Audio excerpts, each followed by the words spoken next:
Commencement de l'évangile de Jésus-Christ, Fils de Dieu, selon ce qui est écrit dans Ésaïe, le prophète. Voici, j'envoie devant toi mon messager qui préparera ton chemin. C'est la voix de celui qui crie dans le désert. Préparez le chemin du Seigneur, aplanissez ses sentiers. Jean parut, baptisant dans le désert et prêchant le baptême de repentance pour la rémission des péchés.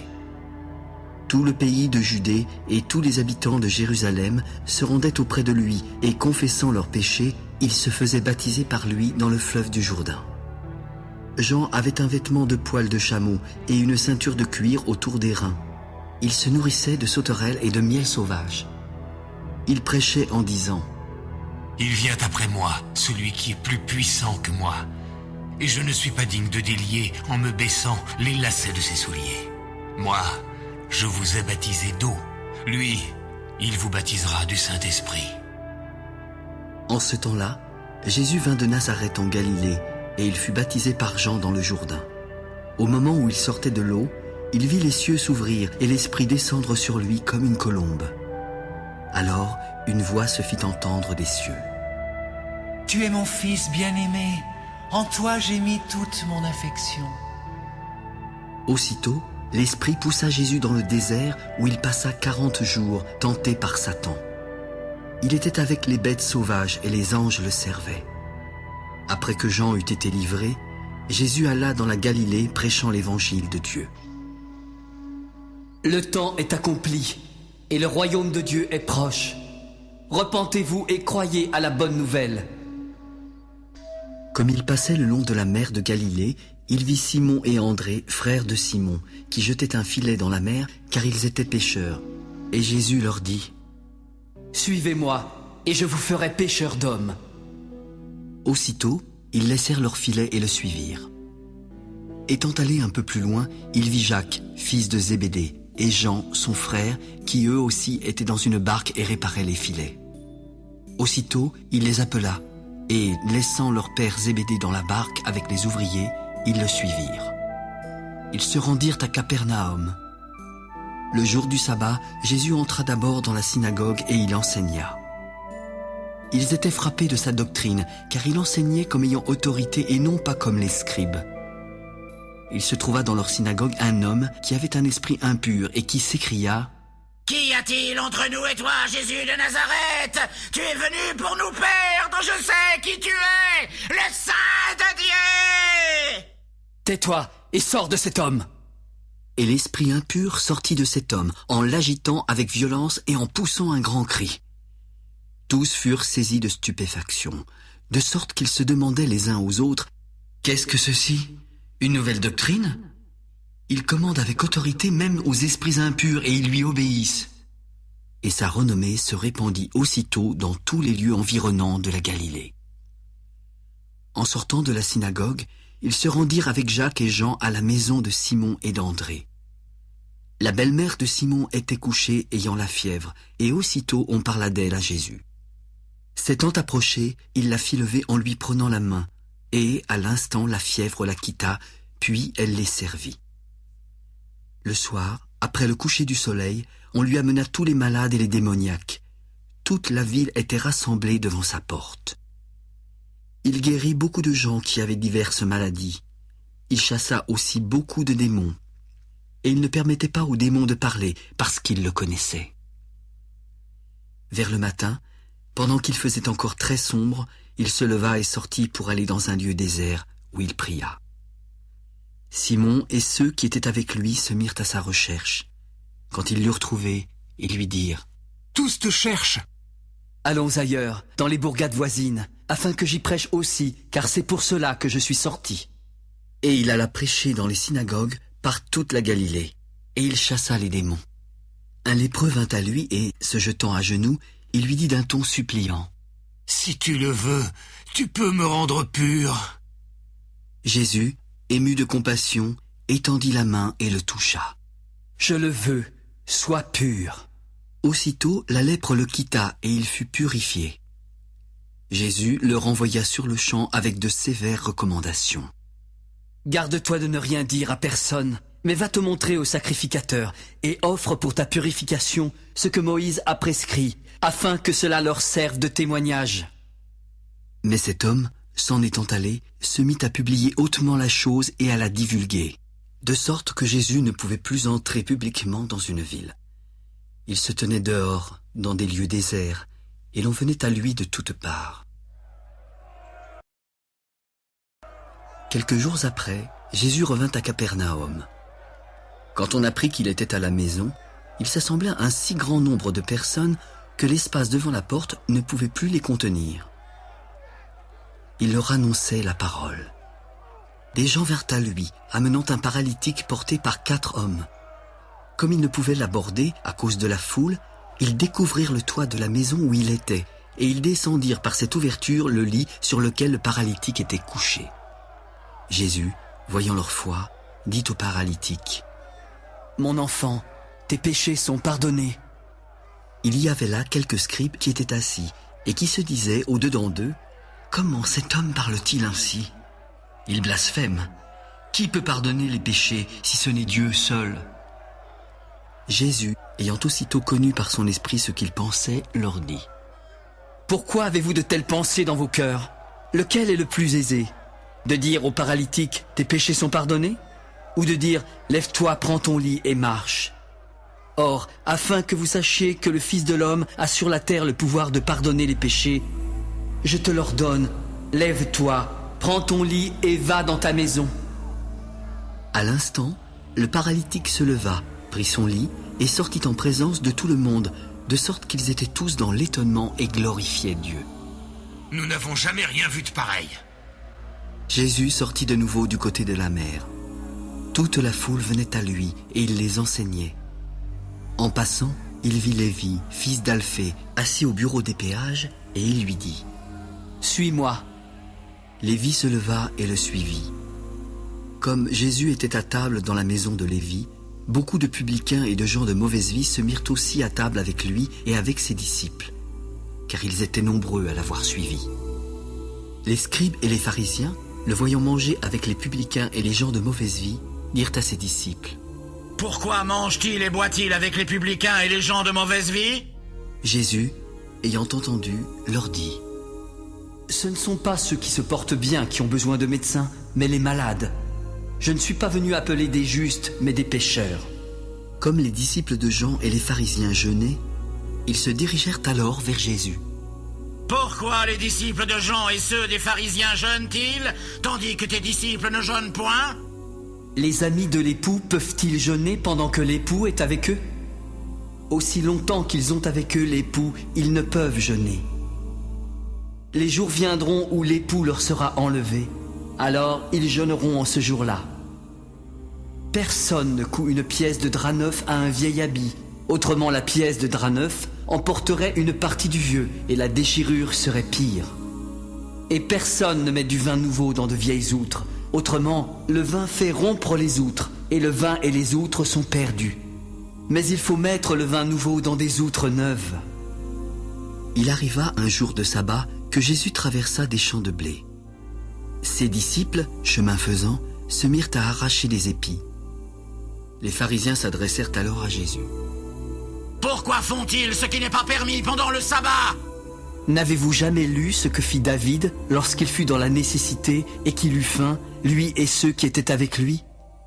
Comment il entra dans la maison de Dieu du temps du souverain sacrificateur Abiatar et mangea les pains de proposition qu'il n'est permis qu'aux sacrificateurs de manger et en donna même à ceux qui étaient avec lui? Le sabbat a été fait pour l'homme et non l'homme pour le sabbat, de sorte que le Fils de l'homme est maître même du sabbat. Jésus entra de nouveau dans la synagogue. Il s'y trouvait un homme qui avait la main sèche. Afin de pouvoir l'accuser, ils observaient Jésus pour voir s'il le guérirait le jour du sabbat. Puis Jésus dit à l'homme qui avait la main sèche: « Lève-toi, là, au milieu. » Puis Jésus s'adressa aux pharisiens. « Est-il permis le jour du sabbat de faire du bien ou de faire du mal, de sauver une personne ou de la tuer ?» Mais ils gardèrent le silence. Alors, promenant ses regards sur eux avec indignation et en même temps affligé de l'endurcissement de leur cœur, il dit à l'homme, « Étends ta main. » Il l'étendit et sa main fut guérie. Les pharisiens sortirent et aussitôt ils se consultèrent avec les Hérodiens sur les moyens de le faire périr. Jésus se retira vers la mer avec ses disciples. Une grande multitude le suivit de la Galilée, de la Judée, de Jérusalem, de l'Idumée, d'au-delà du Jourdain, des environs de Tyr et de Sidon. Une grande multitude, apprenant tout ce qu'il faisait, vint à lui. Il chargea ses disciples de tenir toujours à sa disposition une petite barque afin de ne pas être pressés par la foule. Car, comme il guérissait beaucoup de gens, tous ceux qui avaient des maladies se jetaient sur lui pour le toucher. Les esprits impurs, quand ils le voyaient, se prosternaient devant lui et s'écriaient « Tu es le Fils de Dieu !» Mais il leur recommandait très sévèrement de ne pas le faire connaître. Il monta ensuite sur la montagne. Il appela ceux qu'il voulut et ils vinrent auprès de lui. Il en établit 12 pour les avoir avec lui et pour les envoyer prêcher avec le pouvoir de chasser les démons. Voici les 12 qu'il établit. Simon, qu'il nomma Pierre, Jacques, fils de Zébédée, et Jean, frère de Jacques, auquel il donna le nom de Boanerges, qui signifie « fils du tonnerre ». André, Philippe, Barthélemy, Matthieu, Thomas, Jacques, fils d'Alphée, Thaddée, Simon le Cananite et Judas Iscariote, celui qui livra Jésus. Ils se rendirent à la maison. La foule s'assembla de nouveau, en sorte qu'ils ne pouvaient pas même prendre leur repas. Les parents de Jésus, ayant appris ce qu'il se passait, vinrent pour se saisir de lui car ils disaient « Il est hors de sens !» Et les scribes, qui étaient descendus de Jérusalem, dirent « Il est possédé de Belzébul, c'est par le prince des démons qu'il chasse les démons. » Jésus les appela et leur parla sous forme de parabole. Comment Satan peut-il chasser Satan? Si un royaume est divisé contre lui-même, ce royaume ne peut subsister. Et si une maison est divisée contre elle-même, cette maison ne peut subsister. Si donc Satan se révolte contre lui-même, il est divisé et ne peut subsister, mais c'en est fait de lui. Personne ne peut entrer dans la maison d'un homme fort et piller ses biens sans avoir auparavant lié cet homme fort. Alors il pillera sa maison. Je vous le dis en vérité, tous les péchés et les blasphèmes qu'ils auront proférés seront pardonnés aux fils des hommes. Mais quiconque blasphémera contre le Saint-Esprit n'obtiendra jamais de pardon. Il est coupable d'un péché éternel. Jésus parla ainsi parce qu'il disait « Il est possédé d'un esprit impur ». Survinrent sa mère et ses frères qui, se tenant dehors, l'envoyèrent appeler. La foule était assise autour de lui et on lui dit « Voici, ta mère et tes frères sont dehors et te demandent. » Il leur répondit « Qui est ma mère? Et qui sont mes frères ?» Puis, jetant les regards sur ceux qui étaient assis tout autour de lui, « Voici ma mère et voici mes frères. Car quiconque fait la volonté de Dieu, celui-là est mon frère, ma sœur et ma mère. » Jésus se mit de nouveau à enseigner au bord de la mer. Une grande foule s'étant assemblée auprès de lui, il monta et s'assit dans une barque sur la mer. Toute la foule était à terre sur le rivage. Il leur enseigna beaucoup de choses en paraboles, et il leur dit dans son enseignement « Écoutez, un semeur sortit pour semer. Comme il semait, une partie de la semence tomba le long du chemin. Les oiseaux vinrent et la mangèrent. Une autre partie tomba dans un endroit pierreux, où elle n'avait pas beaucoup de terre. Elle leva aussitôt parce qu'elle ne trouva pas un sol profond. Mais, quand le soleil parut, elle fut brûlée et sécha, faute de racines. Une autre partie tomba parmi les épines. Les épines montèrent, l'étouffèrent et elle ne donna point de fruits. Une autre partie tomba dans la bonne terre. Elle donna du fruit qui montait et croissait. Elle rapporta 30, 60 et 100 pour un. Que celui qui a des oreilles pour entendre, entende. » Lorsqu'il fut en particulier, ceux qui l'entouraient avec les 12 l'interrogèrent sur les paraboles. Il leur dit alors « C'est à vous qu'a été donné le mystère du royaume de Dieu. Mais pour ceux qui sont dehors, tout se passe en paraboles, afin qu'en voyant, ils voient et n'aperçoivent point. Qu'en entendant, ils entendent et ne comprennent point, de peur qu'ils ne se convertissent et que les péchés ne leur soient pardonnés. Vous ne comprenez pas cette parabole? Comment donc comprendrez-vous toutes les paraboles? Le semeur sème la parole. Les uns sont le long du chemin où la parole est semée. Quand ils l'ont entendue, aussitôt Satan vient et enlève la parole qui a été semée en eux. Les autres, pareillement, reçoivent la semence dans les endroits pierreux. Quand ils entendent la parole, ils la reçoivent d'abord avec joie, mais ils n'ont pas de racine en eux-mêmes. Ils manquent de persistance, et dès que survient une tribulation ou une persécution à cause de la parole, ils y trouvent une occasion de chute.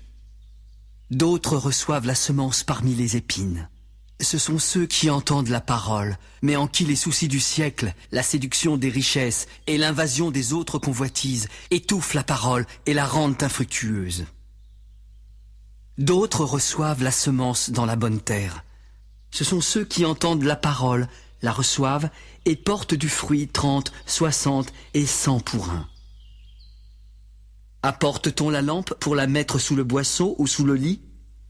N'est-ce pas pour la mettre sur le chandelier?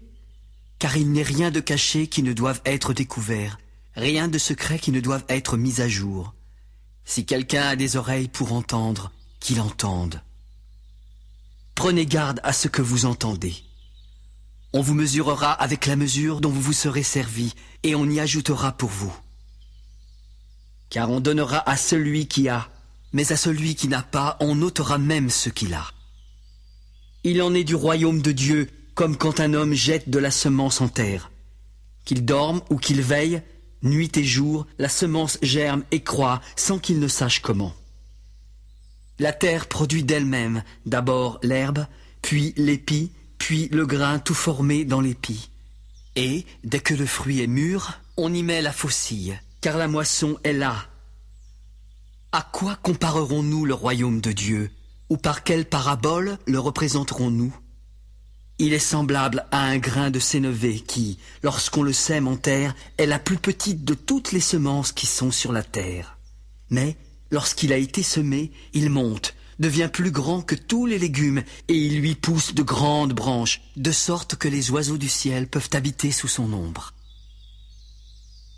C'est par beaucoup de paraboles de ce genre qu'il leur annonçait la parole selon qu'ils étaient capables de l'entendre. Il ne leur parlait point sans parabole. Mais, en particulier, il expliquait tout à ses disciples. Ce même jour, sur le soir, Jésus leur demanda de passer à l'autre bord.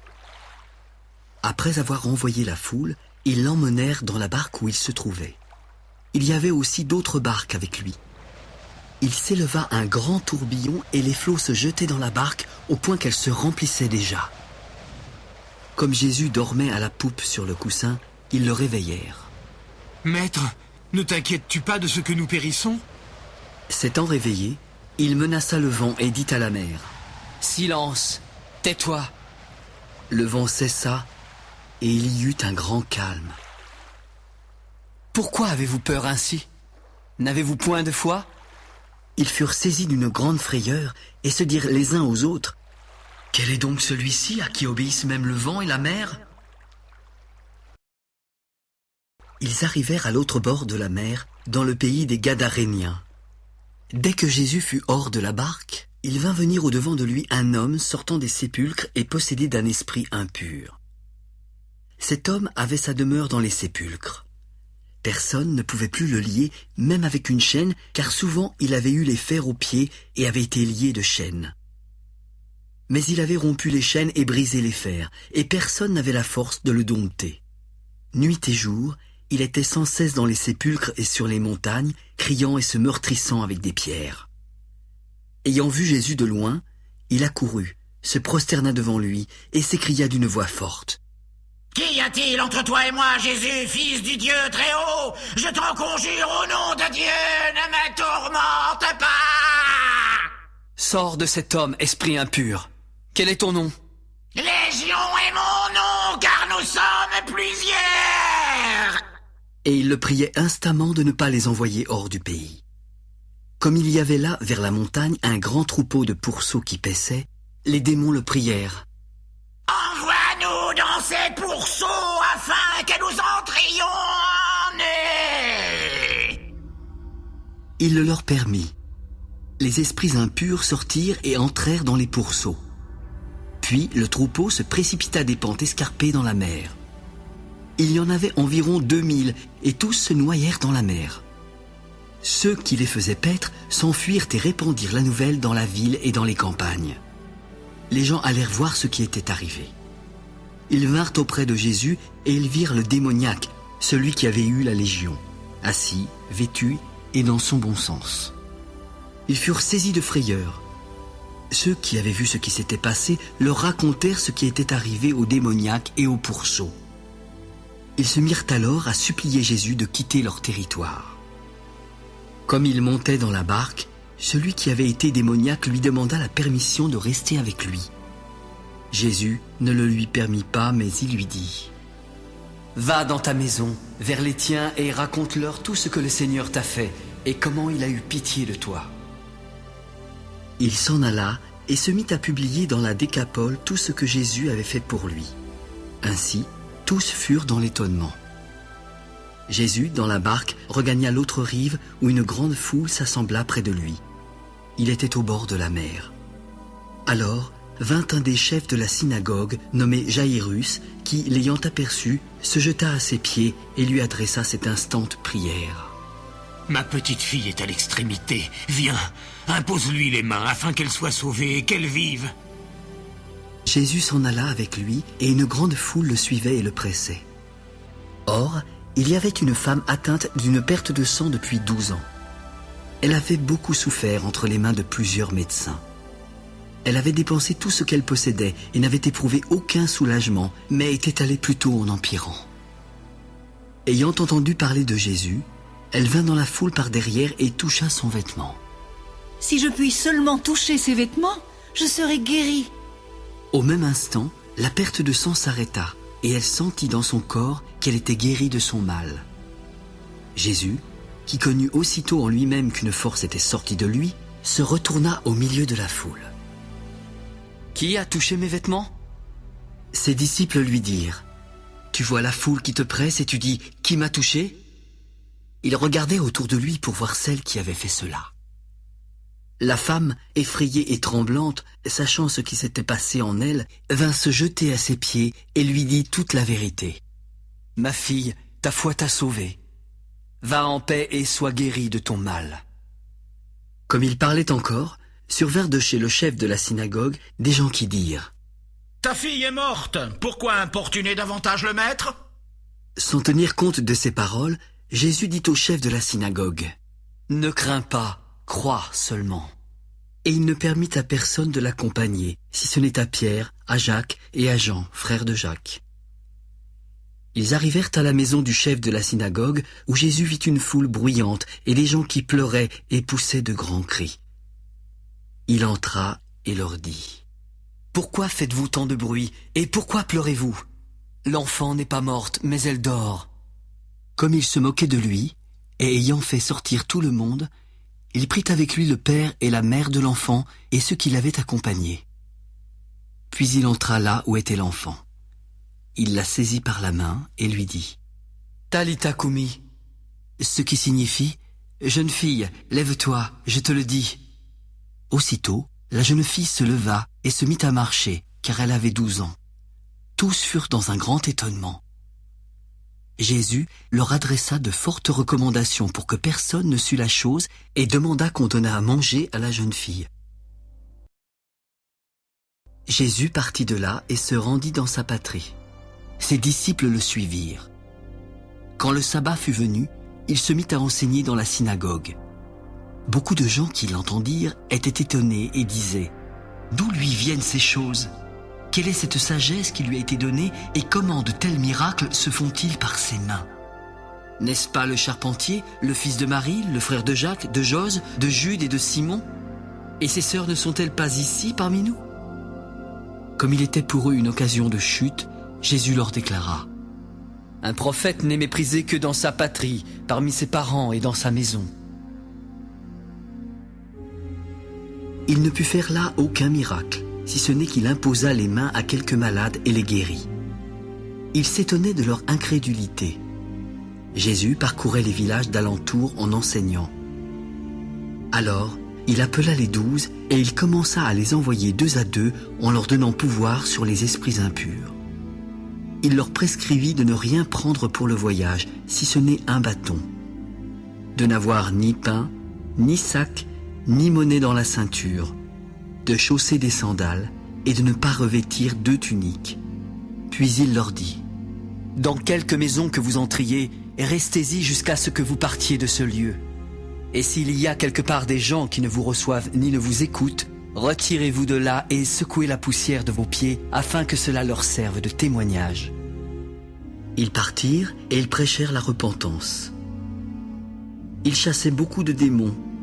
Ils oignaient d'huile beaucoup de malades et les guérissaient. Le roi Hérode entendit parler de Jésus dont le nom était devenu célèbre, et il dit : « Jean-Baptiste est ressuscité des morts, et c'est pour cela qu'il se fait par lui des miracles. » D'autres disaient : « C'est Élie », et d'autres disaient : « C'est un prophète comme l'un des prophètes. » Mais Hérode, en apprenant cela, disait : « Ce Jean que j'ai fait décapiter, c'est lui qui est ressuscité !» Car Hérode lui-même avait fait arrêter Jean. Il l'avait fait lier en prison à cause d'Hérodias, femme de Philippe, son frère, parce qu'il l'avait épousée. Car Jean lui disait : « Il ne t'est pas permis d'avoir la femme de ton frère. » Hérodias était irrité contre Jean et voulait le faire mourir. Mais elle ne le pouvait car Hérode craignait Jean, le connaissant pour un homme juste et saint. Il le protégeait et, après l'avoir entendu, il était souvent perplexe et l'écoutait avec plaisir. Cependant, un jour propice arriva, lorsque Hérode, à l'anniversaire de sa naissance, donna un festin assez grand aux chefs militaires et aux principaux de la Galilée. La fille d'Hérodias entra dans la salle. Elle dansa et plut à Hérode et à ses convives. Le roi dit alors à la jeune fille : « Demande-moi ce que tu voudras et je te le donnerai. Ce que tu me demanderas, je te le donnerai, fût-ce la moitié de mon royaume. » Mère, que demanderai-je ?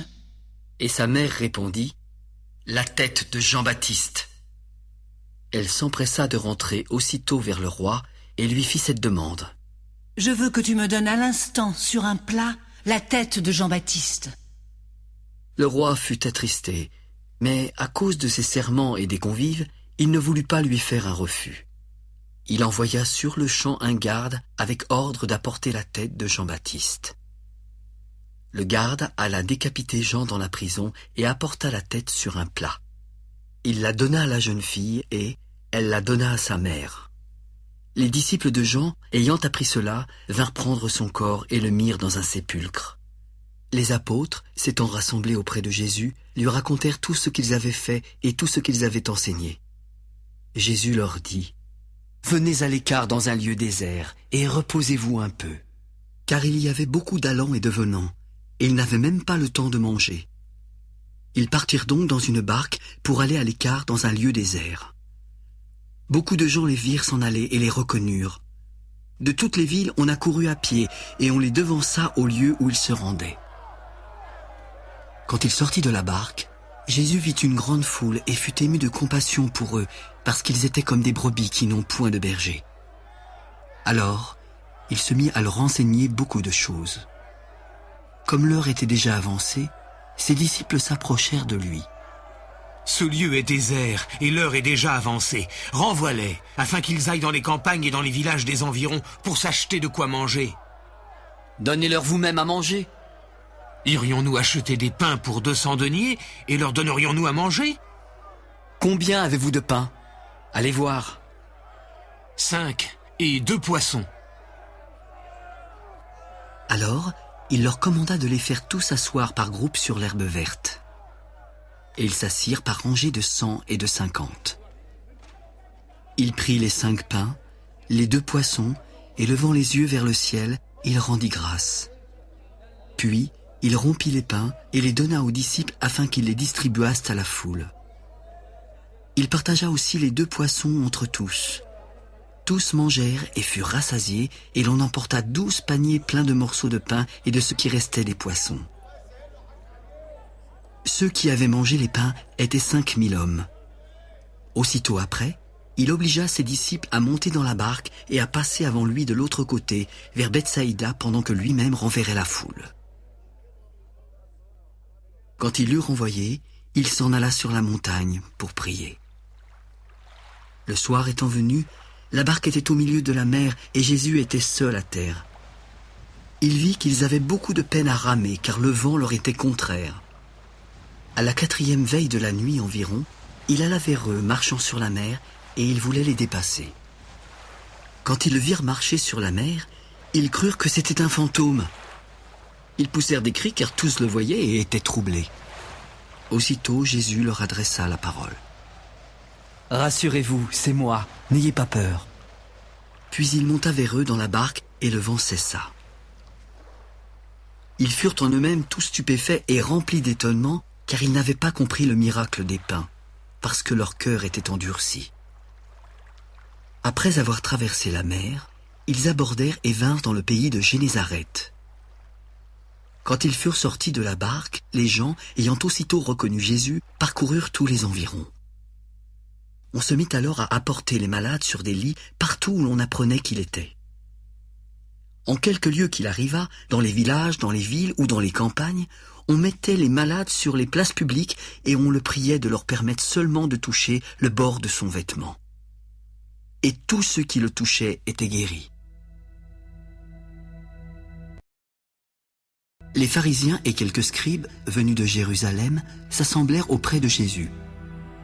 Ils virent quelques-uns de ses disciples prendre leur repas avec des mains impures, c'est-à-dire non lavées. Or, les pharisiens et tous les juifs ne mangent pas sans s'être lavés soigneusement les mains, conformément à la tradition des anciens. Et, quand ils reviennent de la place publique, ils ne mangent qu'après s'être purifiés. Ils ont encore beaucoup d'autres observances traditionnelles, comme le lavage des coupes, des cruches et des vases d'airain. Les pharisiens et les scribes lui demandèrent : « Pourquoi tes disciples ne suivent-ils pas la tradition des anciens ? Pourquoi prennent-ils leur repas avec des mains impures ? » Hypocrite, Ésaïe a bien prophétisé sur vous, ainsi qu'il est écrit : « Ce peuple m'honore des lèvres, mais son cœur est éloigné de moi.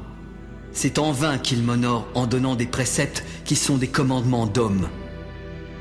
Vous abandonnez le commandement de Dieu et vous observez la tradition des hommes. Vous anéantissez fort bien le commandement de Dieu pour garder votre tradition. Car Moïse a dit : honore ton père et ta mère, et celui qui maudira son père ou sa mère sera puni de mort. Mais vous dites : si un homme dit à son père ou à sa mère : ce dont j'aurais pu t'assister est corban, c'est-à-dire une offrande à Dieu, vous ne le laissez plus rien faire pour son père ou pour sa mère, annulant ainsi la parole de Dieu par la tradition que vous avez établie. Et vous faites beaucoup d'autres choses semblables. Écoutez-moi tous et comprenez. Il n'est hors de l'homme rien qui entrant en lui ne puisse le souiller. Mais ce qui sort de l'homme, c'est ce qui le souille. Si quelqu'un a des oreilles pour entendre, qu'il entende. » Lorsqu'il fut entré dans la maison, loin de la foule, ses disciples l'interrogèrent sur cette parabole, et il leur répondit : « Vous aussi, êtes-vous donc sans intelligence ? Ne comprenez-vous pas que rien de ce qui du dehors entre dans l'homme ne peut le souiller ? Car cela n'entre pas dans son cœur, mais dans son ventre, puis s'en va dans les lieux secrets qui purifient tous les aliments. Ce qui sort de l'homme, c'est ce qui souille l'homme, car c'est du dedans, c'est du cœur des hommes que sortent les mauvaises pensées, les adultères, les impudicités, les meurtres, les vols, les cupidités, les méchancetés, la fraude, le dérèglement, le regard envieux, la calomnie, l'orgueil, la folie. Toutes ces choses mauvaises sortent du dedans et souillent l'homme. » Jésus, étant parti de là, s'en alla dans le territoire de Tyr et de Sidon. Il entra dans une maison en désirant que personne ne le sût. Mais il ne put rester longtemps caché, car une femme, dont la fille était possédée d'un esprit impur, entendit parler de lui et vint se jeter à ses pieds. Cette femme était grecque, syro-phénicienne d'origine. Elle le pria de chasser le démon hors de sa fille. Et Jésus lui dit : « Laisse d'abord les enfants se rassasier, car il n'est pas bien de prendre le pain des enfants et de le jeter aux petits chiens. » Oui, Seigneur, mais les petits chiens sous la table mangent les miettes des enfants. À cause de cette parole, va, le démon est sorti de ta fille. » Et, quand elle rentra dans sa maison, elle trouva l'enfant couché sur le lit, le démon étant sorti. Jésus quitta le territoire de Tyr et revint par Sidon, vers la mer de Galilée, en traversant le pays de la Décapole.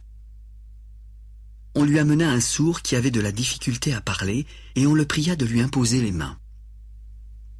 Il le prit à part loin de la foule, lui mit les doigts dans les oreilles, et lui toucha la langue avec sa propre salive. Puis, levant les yeux au ciel, il soupira et dit « Ephata !» c'est-à-dire « Ouvre-toi !»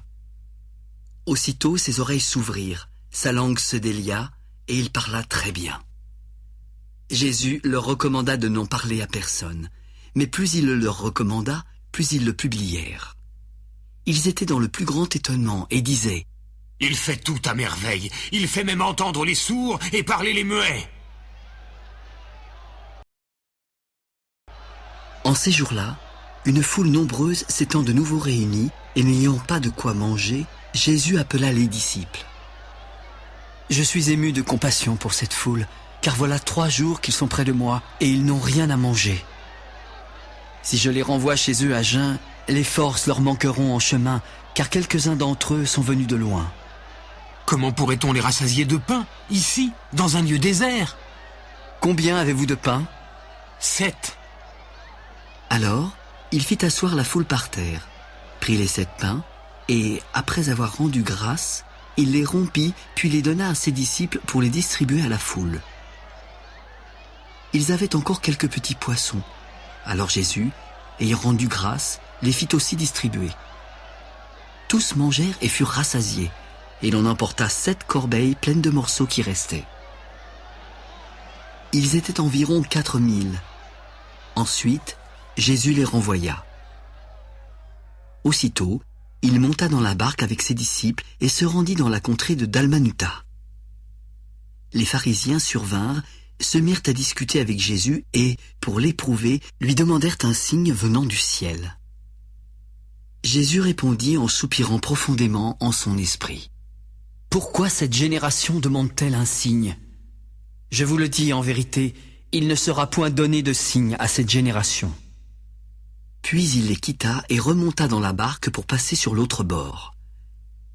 Les disciples avaient oublié de prendre des pains. Il n'en avait qu'un seul avec eux dans la barque. Jésus leur fit alors cette recommandation. « Gardez-vous avec soin du levain des pharisiens et du levain d'Hérode. » Les disciples raisonnaient entre eux et disaient « C'est parce que nous n'avons pas de pain. » Mais Jésus, ayant deviné, leur dit « Pourquoi raisonnez-vous sur ce que vous n'avez pas de pain? Êtes-vous encore sans intelligence et ne comprenez-vous pas? Avez-vous le cœur endurci? Ayant des yeux, ne voyez-vous pas? Ayant des oreilles, n'entendez-vous pas? Et n'avez-vous point de mémoire?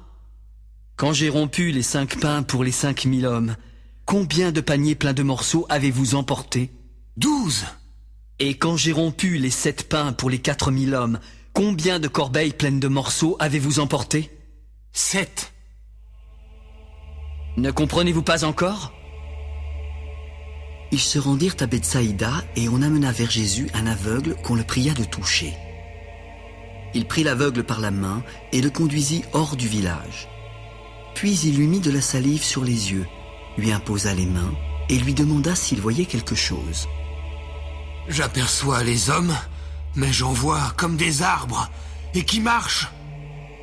Jésus lui mit de nouveau les mains sur les yeux, et quand l'aveugle regarda fixement, il fut guéri et vit tout distinctement. Alors Jésus le renvoya dans sa maison en lui demandant de ne pas entrer dans le village. Jésus s'en alla avec ses disciples dans les villages de Césarée et de Philippe, et en chemin, il leur posa cette question. « Qui dit-on que je suis ?» Les uns Jean-Baptiste, les autres Élie, les autres l'un des prophètes. Et vous, qui dites-vous que je suis?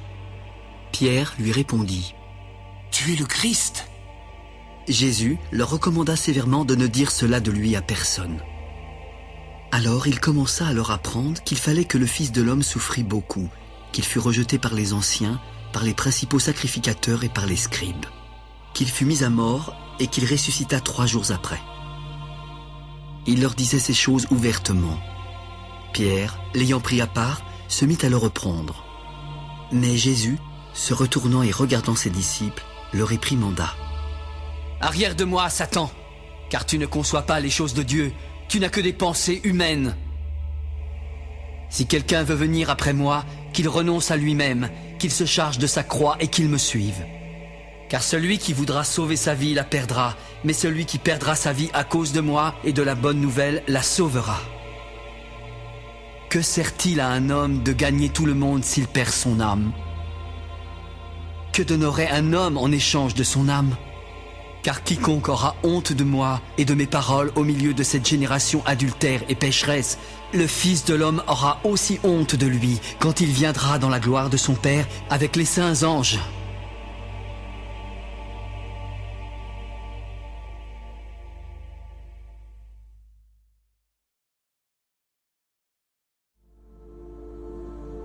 Je vous le dis en vérité, quelques-uns de ceux qui sont ici ne mourront point, qu'ils n'aient vu le royaume de Dieu venir avec puissance. 6 jours après, Jésus prit avec lui Pierre, Jacques et Jean, et il les conduisit seuls à l'écart sur une haute montagne. Il fut transfiguré devant eux. Ses vêtements devinrent resplendissants et d'une telle blancheur qu'il n'est pas de foulon sur la terre qui puisse blanchir ainsi. Élie et Moïse leur apparurent, s'entretenant avec Jésus. L'effroi les ayant saisis et ne sachant que dire, Pierre dit à Jésus. « Maître, il est bon que nous soyons ici. Dressons 3 tentes, une pour toi, une pour Moïse et une pour Élie. » Alors une nuée vint les couvrir, et de la nuée sortit une voix. « Celui-ci est mon fils bien-aimé, écoutez-le. » Aussitôt, les disciples regardèrent tout autour et ne virent que Jésus seul avec eux. Comme ils descendaient de la montagne, Jésus leur recommanda de ne dire à personne ce qu'ils avaient vu, jusqu'à ce que le Fils de l'homme fût ressuscité des morts. Ils retinrent cette parole en se demandant entre eux ce que c'est que ressusciter des morts. Pourquoi les scribes disent-ils qu'il faut qu'Élie vienne premièrement? Élie viendra premièrement et rétablira toutes choses. Et pourquoi est-il écrit du Fils de l'homme qu'il doit souffrir beaucoup et être méprisé? Mais je vous dis qu'Élie est venu et qu'ils l'ont traité comme ils ont voulu, selon qu'il est écrit de lui. Lorsqu'ils furent arrivés près des disciples, ils virent autour d'eux une grande foule et des scribes qui discutaient avec eux. Dès que la foule vit Jésus, elle fut surprise et accourut pour le saluer. « Sur quoi discutez-vous avec eux ?»« Maître, j'ai amené auprès de toi mon fils, qui est possédé d'un esprit muet. En quelque lieu qu'il le saisisse, il le jette par terre. Alors l'enfant écume, grince des dents et devient tout raide. J'ai prié tes disciples de chasser l'esprit, mais ils n'ont pas pu. » « Race incrédule, jusqu'à quand serai-je avec vous? Jusqu'à quand vous supporterai-je? Amenez-le-moi. » Et aussitôt que l'enfant vit Jésus, l'esprit l'agita avec violence. Il tomba par terre et se roulait en écumant. « Combien y a-t-il de temps que cela lui arrive ?»« Depuis son enfance. Et souvent, l'esprit l'a jeté dans le feu et dans l'eau pour le faire périr. Mais si tu peux quelque chose, viens à notre secours, aie compassion de nous. » « Si tu peux, tout est possible à celui qui croit. »« Je crois. Viens au secours de mon incrédulité. » Esprit muet et sourd, je te l'ordonne. Sors de cet enfant et n'y rentre plus. » Il sortit en poussant des cris et en l'agitant avec une grande violence. L'enfant devint comme mort, de sorte que plusieurs disaient « Il est mort !» Mais Jésus, l'ayant pris par la main, le fit lever. Puis il se tint debout. Quand Jésus fut entré dans la maison, ses disciples lui demandèrent en particulier « Pourquoi n'avons-nous pu chasser cet esprit ?»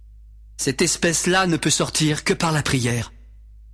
Ils partirent de là et traversèrent la Galilée. Jésus ne voulait pas qu'on le sût, car il enseignait ses disciples en leur disant « Le Fils de l'homme sera livré entre les mains des hommes. Ils le feront mourir, et 3 jours après qu'il aura été mis à mort, il ressuscitera. » Mais les disciples ne comprenaient pas cette parole et ils craignaient de l'interroger. Ils arrivèrent à Capernaum. Lorsqu'il fut dans la maison, Jésus leur demanda. « De quoi discutiez-vous en chemin ?» Mais ils gardèrent le silence, car en chemin, ils avaient discuté entre eux pour savoir qui était le plus grand. Alors, il s'assit et appela les 12. « Si quelqu'un veut être le premier, il sera le dernier de tous et le serviteur de tous. » Il prit un petit enfant et le plaça au milieu d'eux. En l'ayant pris dans ses bras, il leur dit. Quiconque reçoit en mon nom un de ces petits-enfants me reçoit moi-même. Et quiconque me reçoit, reçoit non pas moi, mais celui qui m'a envoyé. Jean lui dit. Maître, nous avons vu un homme qui chasse des démons en ton nom, et nous l'en avons empêché, parce qu'il ne nous suit pas. Ne l'en empêchez pas, car il n'est personne qui, faisant un miracle en mon nom, puisse aussitôt après parler mal de moi. Qui n'est pas contre nous est pour nous. Quiconque vous donnera à boire un verre d'eau en mon nom, parce que vous appartenez à Christ, je vous le dis en vérité, il ne perdra point sa récompense. Mais si quelqu'un scandalisait un de ces petits qui croient, il vaudrait mieux pour lui qu'on lui mît au cou une grosse meule de moulin et qu'on le jetât dans la mer. Si ta main est pour toi une occasion de chute, coupe-la. Mieux vaut pour toi entrer manchot dans la vie que d'avoir les 2 mains et d'aller dans la géhenne, dans le feu qui ne s'éteint point. Si ton pied est pour toi une occasion de chute, coupe-le. Mieux vaut pour toi entrer boiteux dans la vie que d'avoir les 2 pieds et d'être jeté dans la géhenne, dans le feu qui ne s'éteint point. Si ton œil est pour toi une occasion de chute, arrache-le. Mieux vaut pour toi entrer dans le royaume de Dieu n'ayant qu'un œil que d'avoir 2 yeux et d'être jeté dans la géhenne, où leur ver ne meurt point et où le feu ne s'éteint point. Car tout homme sera salé de feu. Le sel est une bonne chose, mais si le sel devient sans saveur, avec quoi l'assaisonnerez-vous? Ayez du sel en vous-même et soyez en paix les uns avec les autres. Jésus, étant parti de là, se rendit dans le territoire de Judée, au-delà du Jourdain. La foule s'assembla de nouveau près de lui et, selon sa coutume, il se mit encore à l'enseigner. Les pharisiens l'abordèrent et, pour l'éprouver, ils lui demandèrent s'il est permis à un homme de répudier sa femme. « Que vous a prescrit Moïse ?» Moïse a permis d'écrire une lettre de divorce et de répudier. C'est à cause de la dureté de votre cœur que Moïse vous a donné ce précepte. Mais au commencement de la création, Dieu fit l'homme et la femme. C'est pourquoi l'homme quittera son père et sa mère et s'attachera à sa femme. Ainsi, les 2 deviendront une seule chair, car ils ne sont plus 2, mais ils sont une seule chair. Que l'homme donc ne sépare pas ce que Dieu a joint. Celui qui répudie sa femme et qui en épouse une autre commet un adultère à son égard. Et si une femme quitte son mari et en épouse un autre, elle commet un adultère. On lui amena des petits-enfants afin qu'il les touchât. Mais les disciples reprirent ceux qui les amenaient. Jésus, voyant cela, fut indigné. « Laissez venir à moi les petits-enfants, et ne les en empêchez pas, car le royaume de Dieu est pour ceux qui leur ressemblent. Je vous le dis en vérité, quiconque ne recevra pas le royaume de Dieu comme un petit enfant, n'y entrera point. » Puis il les prit dans ses bras et les bénit en leur imposant les mains. Comme Jésus se mettait en chemin, un homme accourut et se jeta à genoux devant lui. « Bon maître, que dois-je faire pour hériter de la vie éternelle ?»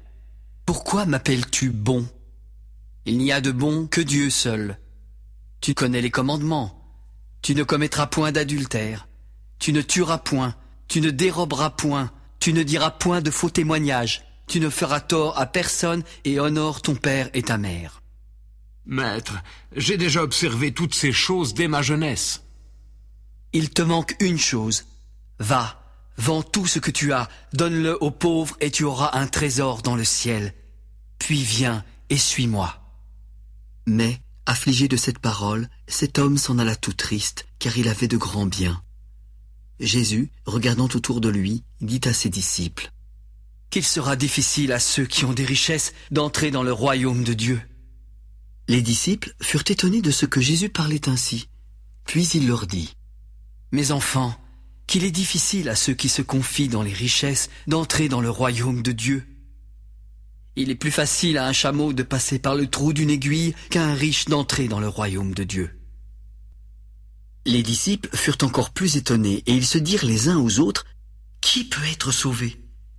Jésus les regarda et dit, « Cela est impossible aux hommes, mais non à Dieu, car tout est possible à Dieu. » Puis Pierre se mit à lui dire, « Nous avons tout quitté et nous t'avons suivi. » Je vous le dis en vérité, il n'est personne qui, ayant quitté à cause de moi et à cause de la bonne nouvelle, sa maison, ou ses frères, ou ses sœurs, ou sa mère, ou son père, ou ses enfants, ou ses terres, ne reçoive au centuple, présentement dans ce siècle-ci, des maisons, des frères, des sœurs, des mères, des enfants et des terres, avec des persécutions et, dans le siècle à venir, la vie éternelle. Plusieurs des premiers seront les derniers, et plusieurs des derniers seront les premiers. » Ils étaient en chemin pour monter à Jérusalem, et Jésus allait devant eux. Les disciples étaient troublés et le suivaient avec crainte. Alors Jésus prit de nouveau les 12 auprès de lui et commença à leur dire ce qui devait lui arriver. « Voici, nous montons à Jérusalem, et le Fils de l'homme sera livré aux principaux sacrificateurs et aux scribes. Ils le condamneront à mort et le livreront aux païens, qui se moqueront de lui, cracheront sur lui, le battront de verge et le feront mourir. Mais 3 jours après, il ressuscitera. » Les fils de Zébédée, Jacques et Jean, s'approchèrent de Jésus. « Maître, nous voudrions que tu fasses pour nous ce que nous te demanderons. »« Que voulez-vous que je fasse pour vous ?»« Accorde-nous d'être assis, l'un à ta droite et l'autre à ta gauche, quand tu seras dans ta gloire. » Vous ne savez ce que vous demandez. Pouvez-vous boire la coupe que je dois boire, ou être baptisé du baptême dont je dois être baptisé? Nous le pouvons. Il est vrai que vous boirez la coupe que je dois boire, et que vous serez baptisé du baptême dont je dois être baptisé. Mais pour ce qui est d'être assis à ma droite ou à ma gauche, cela ne dépend pas de moi, et ne sera donné qu'à ceux à qui cela est réservé. » Les 10, ayant entendu cela, commencèrent à s'indigner contre Jacques et Jean. Jésus les appela et leur dit, « Vous savez que ceux qu'on regarde comme les chefs des nations les tyrannisent et que les grands les dominent? Il n'en est pas de même au milieu de vous. Mais quiconque veut être grand parmi vous, qu'il soit votre serviteur, et quiconque veut être le premier parmi vous, qu'il soit l'esclave de tous. Car le Fils de l'homme est venu, non pour être servi, mais pour servir et donner sa vie comme la rançon de plusieurs. » Ils arrivèrent à Jéricho. Et, lorsque Jésus en sortit avec ses disciples et une assez grande foule, le fils de Timée, Bartimée, mendiant aveugle, était assis au bord du chemin. Il entendit que c'était Jésus de Nazareth et se mit à crier. « Fils de David, Jésus, aie pitié de moi !» Plusieurs le reprenaient pour le faire taire, mais il criait beaucoup plus fort. « Fils de David, aie pitié de moi !» Appelez-le. Ils appelèrent l'aveugle en lui disant, « Prends courage, lève-toi, il t'appelle. » L'aveugle jeta son manteau et se levant d'un bond, vint vers Jésus. « Que veux-tu que je te fasse ?»« Maître, que je recouvre la vue. » »« Va, ta foi t'a sauvé. » Aussitôt, il recouvra la vue et suivit Jésus dans le chemin.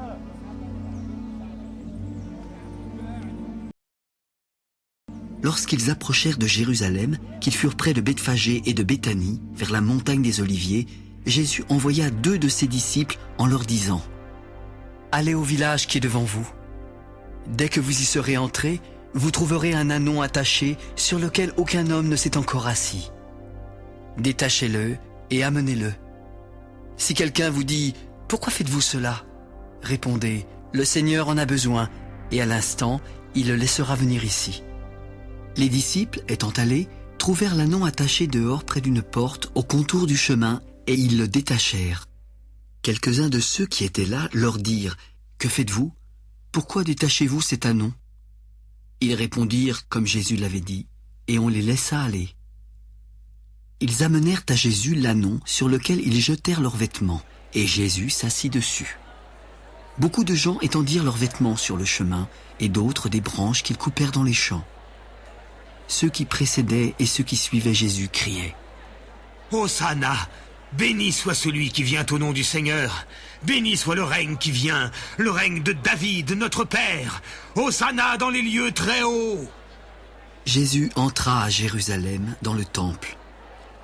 Quand il eut tout considéré, comme il était déjà tard, il s'en alla à Béthanie avec les 12. Le lendemain, après qu'ils furent sortis de Béthanie, Jésus eut faim. Apercevant de loin un figuier qui avait des feuilles, il alla voir s'il y trouverait quelque chose, et, s'en étant approché, il ne trouva que des feuilles, car ce n'était pas la saison des figues. Ses disciples l'entendirent alors prendre la parole. « Que jamais personne ne mange de ton fruit. » Ils arrivèrent à Jérusalem, et Jésus entra dans le temple. Il se mit à chasser ceux qui vendaient et qui achetaient dans le temple. Il renversa les tables des changeurs, les sièges des vendeurs de pigeons, et il ne laissait personne transporter aucun objet à travers le temple. Il enseignait et disait : « N'est-il pas écrit « Ma maison sera appelée une maison de prière pour toutes les nations » ? Mais vous en avez fait une caverne de voleurs. » Les principaux sacrificateurs et les scribes, l'ayant entendu, cherchèrent les moyens de le faire périr, car ils le craignaient et que toute la foule était frappée de sa doctrine. Quand le soir fut venu, Jésus sortit de la ville. Le matin, en passant, les disciples virent le figuier séché jusqu'aux racines.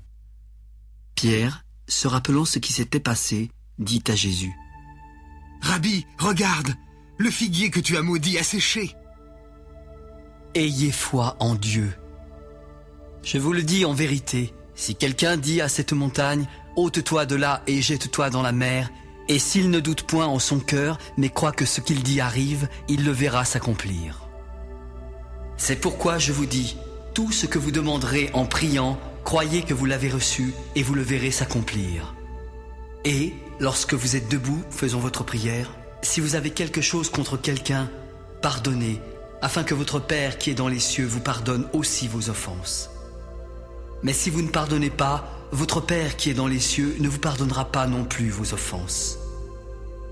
Ils se rendirent de nouveau à Jérusalem, et pendant que Jésus se promenait dans le temple, les principaux sacrificateurs, les scribes et les anciens vinrent à lui. « Par quelle autorité fais-tu ces choses? Et qui t'a donné l'autorité de les faire ?» Je vous adresserai aussi une question. Répondez-moi, et je vous dirai par quelle autorité je fais ces choses. Le baptême de Jean venait-il du ciel ou des hommes?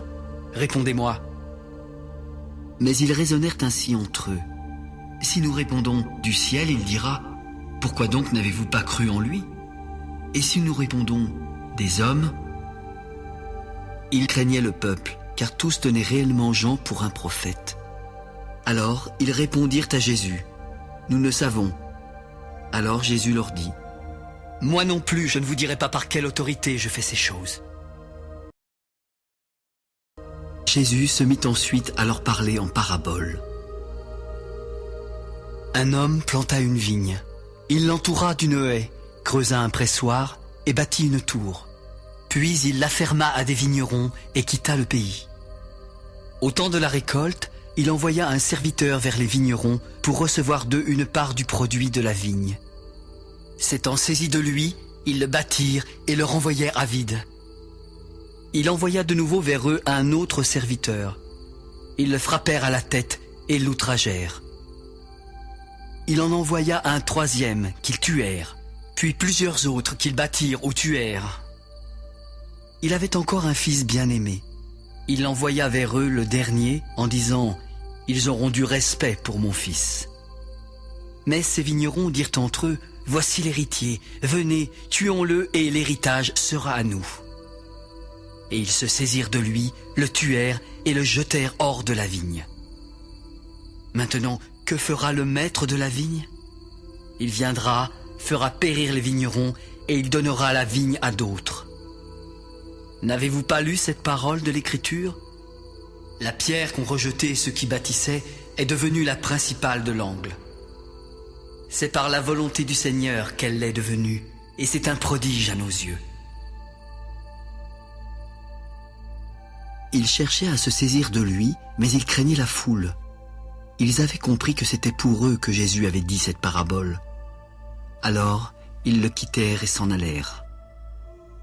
Ils envoyèrent auprès de Jésus quelques-uns des pharisiens et des hérodiens afin de le surprendre par ses propres paroles. « Maître, nous savons que tu es vrai, que tu ne t'inquiètes de personne, car tu ne regardes pas à l'apparence des hommes, et tu enseignes la voie de Dieu selon la vérité. Est-il permis ou non de payer le tribut à César? Devons-nous payer ou ne pas payer? » Pourquoi me tentez-vous? Apportez-moi un denier afin que je le voie. Ils en apportèrent un, et Jésus leur demanda. De qui sont cette effigie et cette inscription? De César! Rendez à César ce qui est à César, et à Dieu ce qui est à Dieu. Et ils furent dans l'étonnement à son égard. Les Sadducéens, qui disent qu'il n'y a point de résurrection, vinrent auprès de Jésus et lui firent cette question. « Maître, voici ce que Moïse nous a prescrit. Si le frère de quelqu'un meurt et laisse une femme sans avoir d'enfant, son frère épousera sa veuve et suscitera une postérité à son frère. Or, il y avait 7 frères. Le premier se maria et mourut sans laisser de postérité. Le second prit la veuve pour femme et mourut sans laisser de postérité. Il en fut de même du troisième, et aucun des 7 ne laissa de postérité. Après eux tous, la femme mourut aussi. À la résurrection duquel d'entre eux sera-t-elle la femme? Car les 7 l'ont eue pour femme. » N'êtes-vous pas dans l'erreur parce que vous ne comprenez ni les Écritures, ni la puissance de Dieu? Car à la résurrection des morts, les hommes ne prendront point de femmes, ni les femmes de mari, mais ils seront comme les anges dans les cieux. Pour ce qui est de la résurrection des morts, n'avez-vous pas lu dans le livre de Moïse ce que Dieu lui a dit à propos du buisson? Je suis le Dieu d'Abraham, le Dieu d'Isaac et le Dieu de Jacob. Dieu n'est pas Dieu des morts, mais des vivants. Vous êtes grandement dans l'erreur.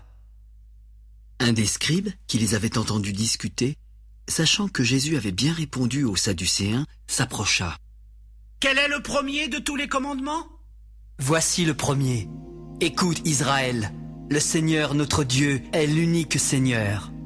Tu aimeras le Seigneur ton Dieu de tout ton cœur, de toute ton âme, de toute ta pensée et de toute ta force. Voici le second. Tu aimeras ton prochain comme toi-même. Il n'y a pas d'autre commandement plus grand que cela. « Bien, maître, tu as dit avec vérité que Dieu est unique et qu'il n'y en a point d'autre que lui, et que l'aimer de tout son cœur, de toute sa pensée, de toute son âme et de toute sa force, et aimer son prochain comme soi-même, c'est plus que tous les holocaustes et tous les sacrifices. » Tu n'es pas loin du royaume de Dieu. Et personne n'osa plus lui proposer de questions. Jésus, continuant à enseigner dans le temple à une grande foule qui l'écoutait avec plaisir, dit: « Comment les scribes disent-ils que le Christ est fils de David?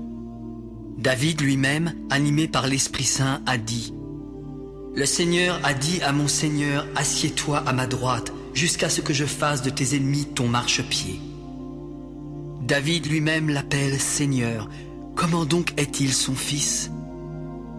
Gardez-vous des scribes qui aiment à se promener en robe longue et à être salués dans les places publiques, qui recherchent les premiers sièges dans les synagogues et les premières places dans les festins, qui dévorent les maisons des veuves et qui font pour l'apparence de longues prières.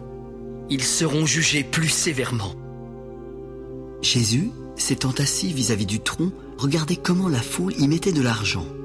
Plusieurs riches mettaient beaucoup. Il vint aussi une pauvre veuve.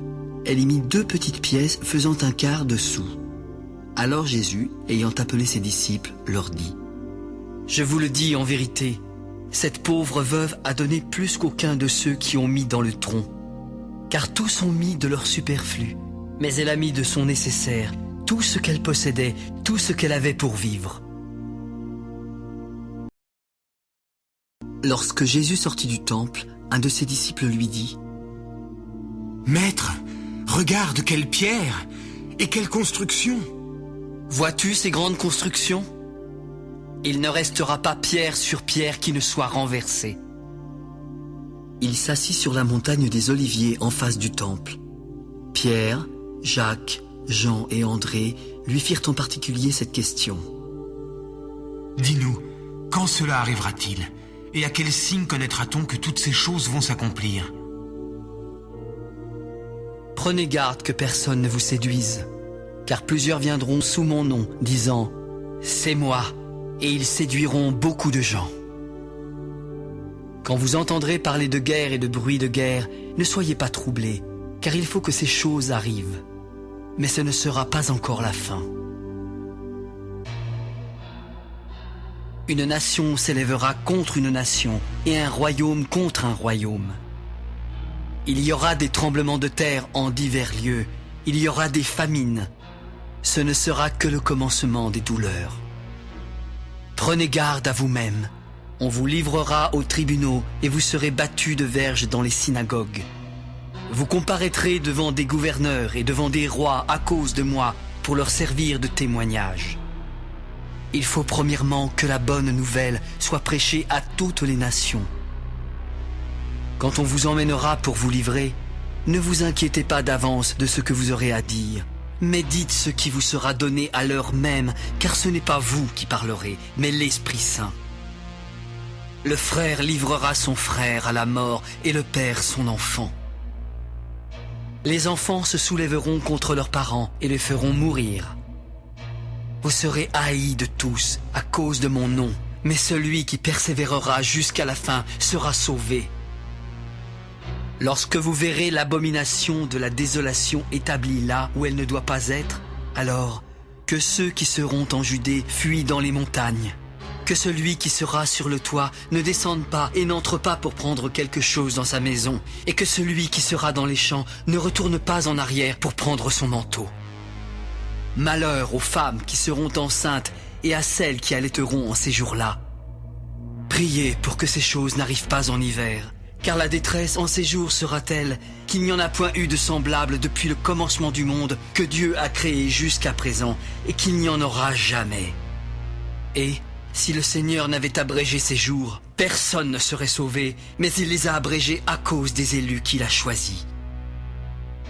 Si quelqu'un vous dit alors « Le Christ est ici » ou « Il est là », ne le croyez pas, car il s'élèvera de faux Christ et de faux prophètes. Ils feront des prodiges et des miracles pour séduire les élus s'il était possible. Soyez sur vos gardes, je vous ai tout annoncé d'avance. Mais dans ces jours, après cette détresse, le soleil s'obscurcira, la lune ne donnera plus sa lumière, les étoiles tomberont du ciel et les puissances qui sont dans les cieux seront ébranlées.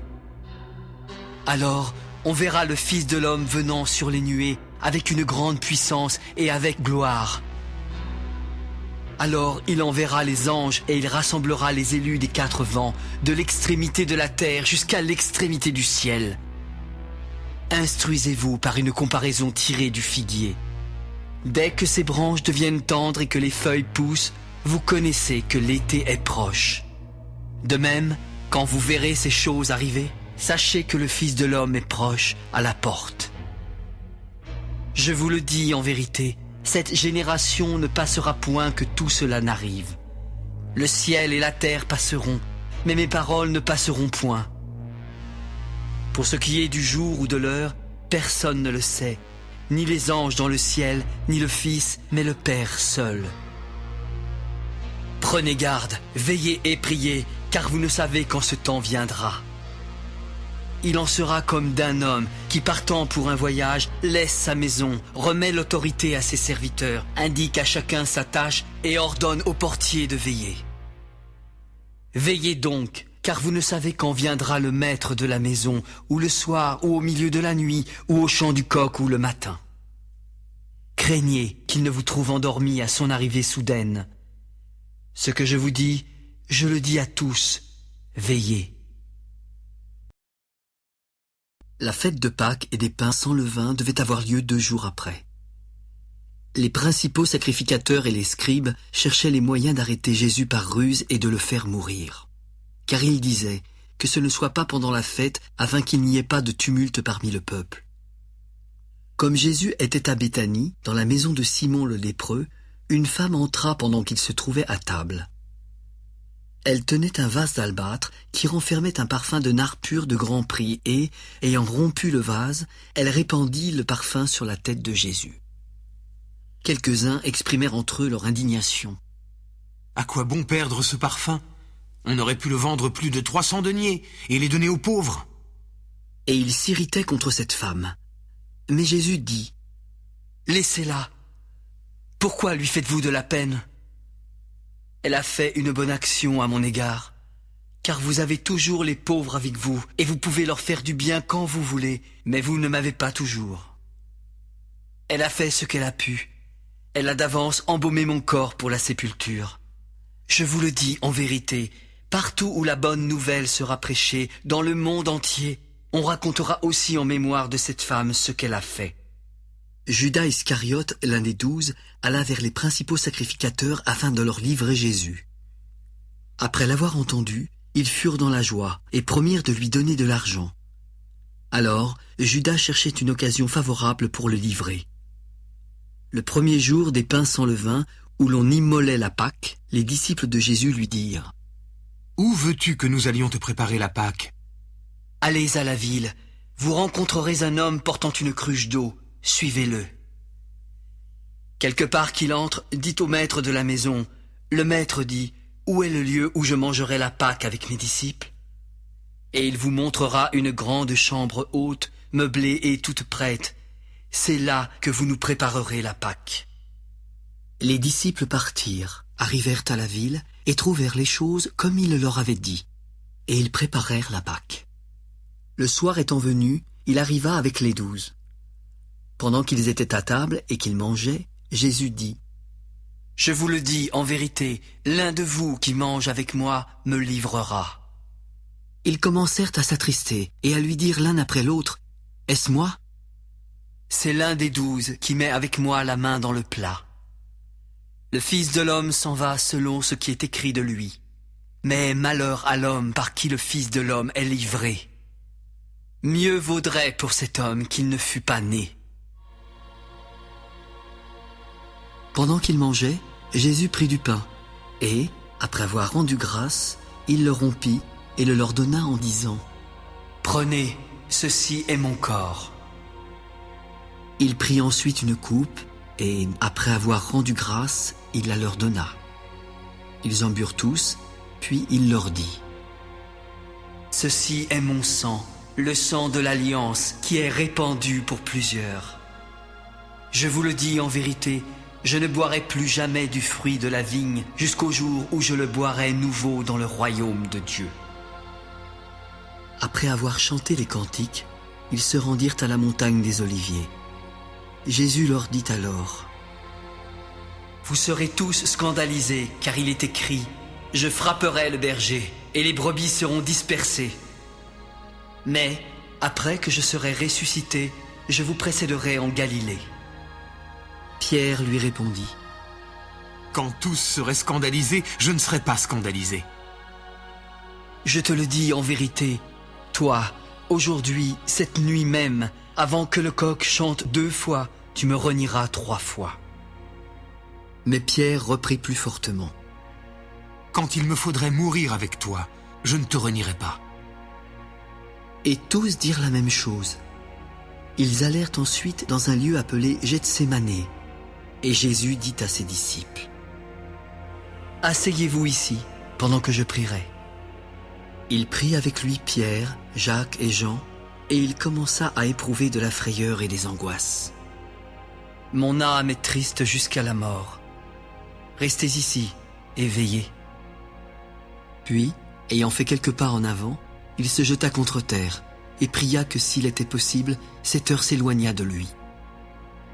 « Abba, Père, toutes choses te sont possibles. Éloigne de moi cette coupe. Toutefois, non pas ce que je veux, mais ce que tu veux. » Il vint vers les disciples qu'il trouva endormis et dit à Pierre, « Simon, tu dors? Tu n'as pu veiller 1 heure? Veillez et priez, afin que vous ne tombiez pas en tentation. L'esprit est bien disposé, mais la chair est faible. » Il s'éloigna de nouveau et fit la même prière. Il revint et les trouva encore endormis, car leurs yeux étaient appesantis. Ils ne surent que lui répondre. il revint pour la 3e fois et leur dit : Dormez maintenant et reposez-vous. C'est assez, l'heure est venue. Voici, le Fils de l'homme est livré aux mains des pécheurs. Levez-vous, allons. Voici, celui qui me livre s'approche.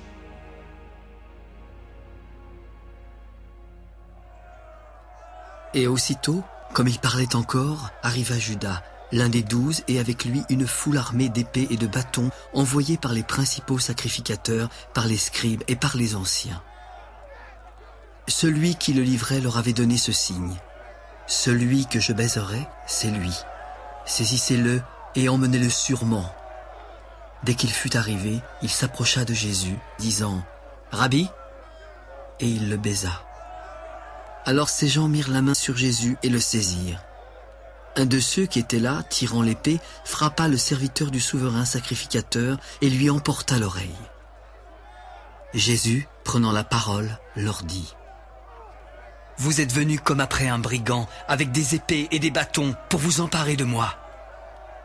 J'étais tous les jours parmi vous, enseignant dans le temple, et vous ne m'avez pas saisi. Mais c'est afin que les Écritures soient accomplies. Alors tous l'abandonnèrent et prirent la fuite. Un jeune homme le suivait, n'ayant sur le corps qu'un drap. On se saisit de lui, mais il lâcha son vêtement et se sauva tout nu. Ils emmenèrent Jésus chez le souverain sacrificateur, où s'assemblèrent tous les principaux sacrificateurs, les anciens et les scribes. Pierre le suivit de loin jusque dans l'intérieur de la cour du souverain sacrificateur. Il s'assit avec les serviteurs et se chauffait près du feu. Les principaux sacrificateurs et tout le Sanhédrin cherchaient un témoignage contre Jésus pour le faire mourir. Et ils n'en trouvaient point, car plusieurs rendaient de faux témoignages contre lui. Mais les témoignages ne s'accordaient pas.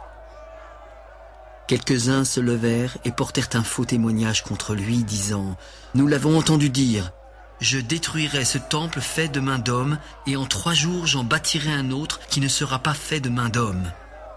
Même sur ce point-là, leurs témoignages ne s'accordaient pas. Alors, le souverain sacrificateur, se levant au milieu de l'assemblée, interrogea Jésus. « Ne réponds-tu rien ? Qu'est-ce que ces gens déposent contre toi ?» Jésus garda le silence et ne répondit rien. Le souverain sacrificateur l'interrogea de nouveau. « Es-tu le Christ, le Fils du Dieu béni ?» Je le suis, et vous verrez le Fils de l'homme assis à la droite de la puissance de Dieu et venant sur les nuées du ciel. Alors le souverain sacrificateur déchira ses vêtements et dit : Qu'avons-nous encore besoin de témoins ? Vous avez entendu le blasphème ! Tous le condamnèrent comme méritant la mort. Et quelques-uns se mirent à cracher sur lui, à lui voiler le visage et à le frapper à coups de poing, en lui disant « Devine !» Et les serviteurs le reçurent en lui donnant des soufflets. Pendant que Pierre était en bas dans la cour, il vint une des servantes du souverain sacrificateur. Voyant Pierre qui se chauffait, elle le regarda et lui dit : « Toi aussi, tu étais avec Jésus de Nazareth. » Je ne sais pas. Je ne comprends pas ce que tu veux dire. Puis il sortit pour aller dans le vestibule. Et le coq chanta. La servante, l'ayant vu, se mit de nouveau à dire à ceux qui étaient présents : « Celui-ci est de ces gens-là. » Et il le nia de nouveau. Peu après, ceux qui étaient présents dirent encore à Pierre : « Certainement tu es de ces gens-là, car tu es galiléen. » Je ne connais pas cet homme dont vous parlez. Aussitôt, pour la seconde fois, le coq chanta. Et Pierre se souvint de la parole que Jésus lui avait dite : « Avant que le coq chante 2 fois, tu me renieras 3 fois. » Et en y réfléchissant, il pleurait. Dès le matin, les principaux sacrificateurs tinrent conseil avec les anciens, les scribes et tout le Sanhédrin. Après avoir lié Jésus, ils l'emmenèrent et le livrèrent à Pilate. Pilate l'interrogea. « Es-tu le roi des Juifs ?» ?»« Tu le dis. » Les principaux sacrificateurs portaient contre lui plusieurs accusations. Pilate l'interrogea de nouveau. « Ne réponds-tu rien ? Vois de combien de choses il t'accuse. » Et Jésus ne fit plus aucune réponse, ce qui étonna Pilate. À chaque fête, il relâchait un prisonnier, celui que demandait la foule. Il y avait en prison un nommé Barabbas avec ses complices, pour un meurtre qu'ils avaient commis dans une sédition. La foule, étant montée, se mit à demander ce qu'il avait coutume de leur accorder. Pilate leur répondit. « Voulez-vous que je vous relâche le roi des Juifs ?» Car il savait que c'était par envie que les principaux sacrificateurs l'avaient livré. Mais les chefs des sacrificateurs excitèrent la foule afin que Pilate leur relâchât plutôt Barabbas. Pilate, reprenant la parole, leur dit « Que voulez-vous donc que je fasse de celui que vous appelez le roi des Juifs ?»« Crucifie-le !»« Quel mal a-t-il fait ?»« Crucifie-le !» Pilate, voulant satisfaire la foule, leur relâcha Barabbas. Et, après avoir fait battre de verges Jésus, il le livra pour être crucifié. Les soldats conduisirent Jésus dans l'intérieur de la cour et ils assemblèrent toute la cohorte. Ils le revêtirent de pourpre et posèrent sur sa tête une couronne d'épines qu'ils avaient tressée. Puis ils se mirent à le saluer. « Salut, roi des Juifs !» Et ils lui frappaient la tête avec un roseau, crachaient sur lui et fléchissant les genoux, ils se prosternaient devant lui. Après s'être ainsi moqués de lui, ils lui ôtèrent la pourpre, lui remirent ses vêtements et l'emmenèrent pour le crucifier. Ils forcèrent à porter la croix de Jésus à un passant qui revenait des champs, Simon de Cyrène, père d'Alexandre et de Rufus. Puis ils conduisirent Jésus au lieu nommé Golgotha, ce qui signifie lieu du crâne. Ils lui donnèrent à boire du vin mêlé de myrrhe, mais il ne le prit pas. Ils le crucifièrent et se partagèrent ses vêtements en tirant au sort pour savoir ce que chacun aurait. C'était la 3e heure quand ils le crucifièrent. L'inscription indiquant le sujet de sa condamnation portait ces mots. Le roi des Juifs. Ils crucifièrent avec lui 2 brigands, l'un à sa droite et l'autre à sa gauche. Ainsi fut accompli ce que dit l'Écriture. Il a été mis au nombre des malfaiteurs. Les passants l'injuriaient et secouaient la tête en disant « Et toi qui détruis le temple et le rebâtis en 3 jours, sauve-toi toi-même en descendant de la croix !» Les principaux sacrificateurs aussi, avec les scribes, se moquaient entre eux et disaient « Il a sauvé les autres et il ne peut se sauver lui-même. Que le Christ, le roi d'Israël, descende maintenant de la croix, afin que nous voyions et que nous croyions. » Ceux qui étaient crucifiés avec lui l'insultaient aussi. La 6e heure étant venue, il y eut des ténèbres sur toute la terre, jusqu'à la 9e heure. Et à la 9e heure, Jésus s'écria d'une voix forte. « Élie, Élie, lama sabachthani » ce qui signifie « Mon Dieu, pourquoi m'as-tu abandonné ?» Quelques-uns de ceux qui étaient là, l'ayant entendu, dirent « Voici, il appelle Élie !» L'un d'eux courut remplir une éponge de vinaigre, et, l'ayant fixé à un roseau, il lui donna à boire en disant « Laissez ! Voyons si Élie viendra le descendre !» Mais Jésus, ayant poussé un grand cri, expira. Le voile du temple se déchira en 2, depuis le haut jusqu'en bas. Le centenier qui était en face de Jésus, voyant qu'il avait expiré de la sorte, dit « Assurément, cet homme était fils de Dieu. » Il y avait aussi des femmes qui regardaient de loin. Parmi elles était Marie de Magdala, Marie, mère de Jacques le mineur et de Jose, et Salomé qui le suivait et le servait lorsqu'il était en Galilée, et plusieurs autres qui étaient montés avec lui à Jérusalem. Le soir étant venu, comme c'était la veille du sabbat, arriva Joseph d'Arimathée, conseiller de distinction qui lui-même attendait aussi le royaume de Dieu. Il osa se rendre vers Pilate pour demander le corps de Jésus. Pilate s'étonna qu'il fût mort si tôt, fit venir le centenier et lui demanda s'il était mort depuis longtemps. S'en étant assuré par le centenier, il donna le corps à Joseph. Et Joseph, ayant acheté un linceul, descendit Jésus de la croix, l'enveloppa du linceul et le déposa dans un sépulcre taillé dans le roc. Puis il roula une pierre à l'entrée du sépulcre. Marie de Magdala et Marie, mère de Jose, regardaient où on le mettait. Lorsque le sabbat fut passé, Marie de Magdala, Marie, mère de Jacques et Salomé, achetèrent des aromates afin d'aller embaumer Jésus. Le premier jour de la semaine, elles se rendirent au sépulcre de grand matin, comme le soleil venait de se lever. Qui nous roulera la pierre loin de l'entrée du sépulcre? Et, levant les yeux, elles aperçurent que la pierre, qui était très grande, avait été roulée. Elles entrèrent dans le sépulcre, virent un jeune homme assis à droite, vêtu d'une robe blanche, et elles furent épouvantées. N'ayez pas peur. Vous cherchez Jésus de Nazareth qui a été crucifié. Il est ressuscité. Il n'est point ici. Voici le lieu où on l'avait mis. Mais allez dire à ses disciples et à Pierre qu'il vous précède en Galilée. C'est là que vous le verrez, comme il vous l'a dit. Elles sortirent du sépulcre et s'enfuirent. La peur et le trouble les avaient saisies, et elles ne dirent rien à personne à cause de leur effroi. Jésus, étant ressuscité le matin du premier jour de la semaine, apparut d'abord à Marie de Magdala, de laquelle il avait chassé 7 démons. Elle alla emporter la nouvelle à ceux qui avaient été avec lui, qui pleuraient et s'affligeaient.